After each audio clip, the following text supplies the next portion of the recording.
let's cross over for some more reactions. A co-author of David Cameron's biography, Call Me Dave, TalkTV's very own international editor, of course, Isabel Oakeshott. Isabel, very good evening to you. Welcome to the nighttime version of the Independent Republic.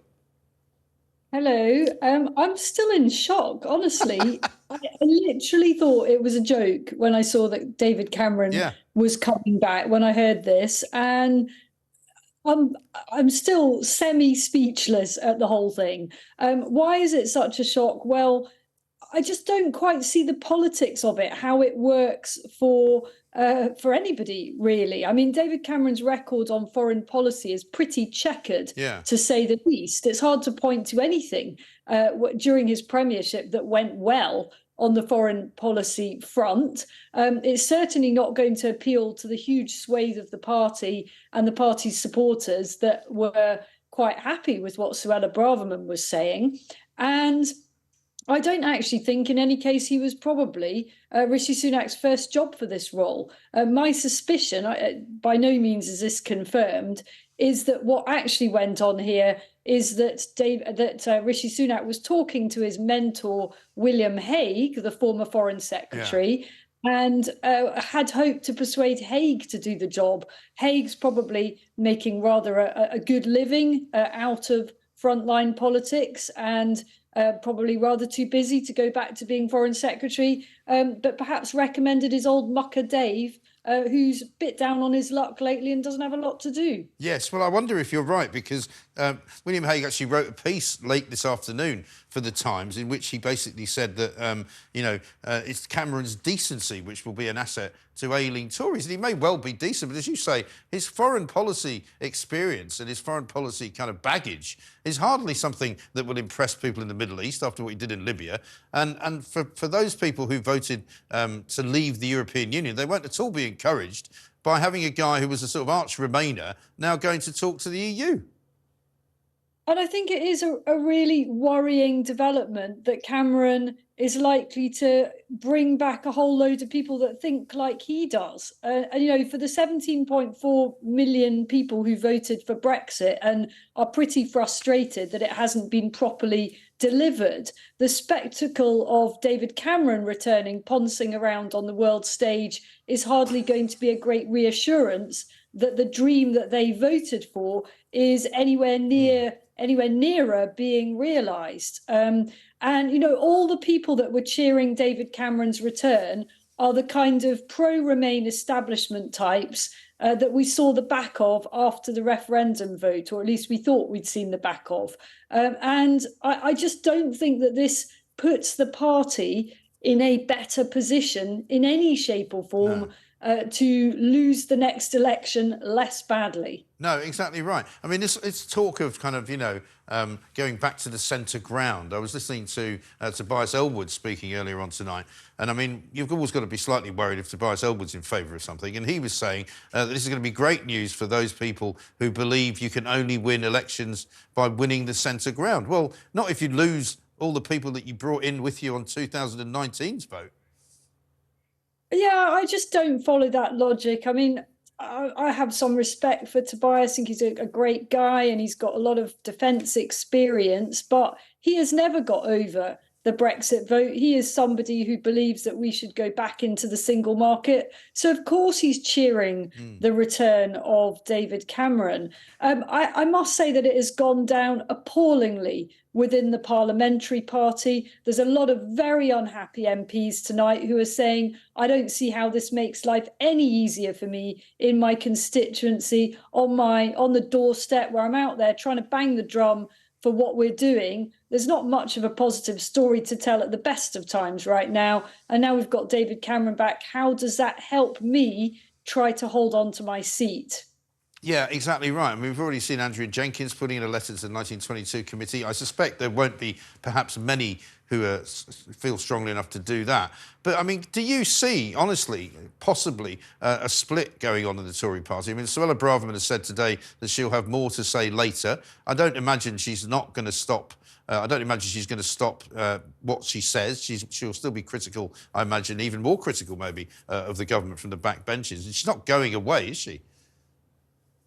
I think she'll become a noisy nuisance, and there's a good part of me that hopes that she does. And I think a lot of right-leaning voters will still want to hear from Suella Braverman, particularly if those they're not being represented by anyone in cabinet, which is kind of how it feels right now. I mean, there's always been a split in the Tory party, and in a sense, it doesn't actually go anywhere. You know, it's not like the party dies, and it's not like anyone in the Tory party, of late anyway, ever considers defecting. You know, the whole Change UK thing that followed the all the turmoil over Brexit was a bit of a one-off when a number of Tory MPs sort of defected to form a new and very unsuccessful party, and has probably served to put more MPs off doing anything like that. So whether the split in the party is meaningful in any way, I don't know. But the idea that these appointments today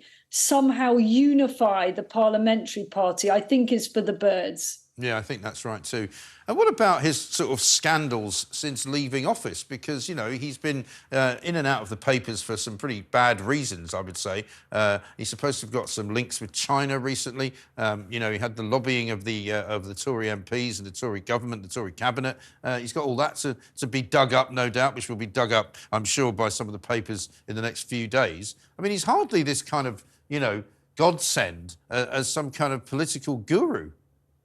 And certainly people will be wondering, how is it that a prime minister can just suddenly, at the click of a finger, appoint someone to the House of Lords? Yeah. You know, there is normally a process that takes place. Now, I'm not really suggesting that David Cameron isn't qualified to be in the House of Lords. It would be entirely normal for a former prime minister to be offered that opportunity. But it does feel all very, very sudden, doesn't it? And I think there are real question marks over accountability. You know, the Foreign Office is one of the great offices of state. There could hardly be a more sensitive time in geopolitics for him to be taking up that role.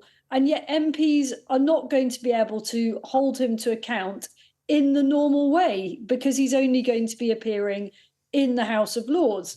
His answer to that, and the government's answer to that, is, well, he can appear before select committees and there'll be other mechanisms and so on. But it is incredibly irregular, if I can put it that way. Yeah. Highly, highly unusual. And as far as many ambitious Tories are concerned within the parliamentary party, they feel, well, how come we couldn't just have appointed someone from within our own ranks? Why do we have to parachute in a prime minister that left after a disastrous misjudgment over Brexit and a number of other disastrous foreign policy misjudgments? I mean, it seems to me that this was an idea that somebody had. They got him to agree to do it and said, look, we'll have a reshuffle at some point down the line and we'll bring you in. And then suddenly it all got accelerated over the course of the weekend because Suella Braverman was literally sort of poking a stick at Rishi Sunak and just going, and have some of this and have some of that, and now I'm not going to stop talking. And even after the Sunday events, that she still was going on about how she had predicted it. So, I mean, I wonder if it was just simply accelerated and suddenly we've got David Cameron a couple of months earlier than we thought. Well, I think that's possible, though I suspect you're giving them rather more credit for kind of forward planning and you know, actually having an idea of where they might take this programme of government. Yeah. I suspect it was rather much more haphazard than that, not least because things like that would most likely leak. You know, the idea that Cameron will come back is so sensational that I'm not sure that if it had been on the cards for a while, it wouldn't have somehow seeped out. I'm also surprised, I must admit that I am surprised that Rishi Sunak did sack Suella Braverman, because he must know that she speaks for a huge number of Tory voters, or erstwhile Tory voters, and that sacking her is essentially sticking two fingers up to all of those who share her deep and passionate concerns about the ugly, horrible scenes we've seen on the streets of London in particular, but across cities across the UK. So many people who want to vote Conservative or who have historically voted Conservative absolutely agree with Suella Braverman's sentiments, if not necessarily every time the way she's expressed them. They 100% agree with where she's coming from on this. So in sacking her, in humiliating her in this way, they will feel that, in a sense, their own opinions on this have been dismissed and invalidated. And that's a pretty dangerous political place to be. And the surprise there is that he didn't carry on using her to express those opinions, play the card that appeals to that side of the party whilst distancing himself from it. I thought he could have sustained that for a little bit longer. Yeah, I think so. Quite a shocking day, though, even for some of the things that you and I have seen. Isabel, great to talk to you. Thank you very much indeed. Isabel Oakeshott.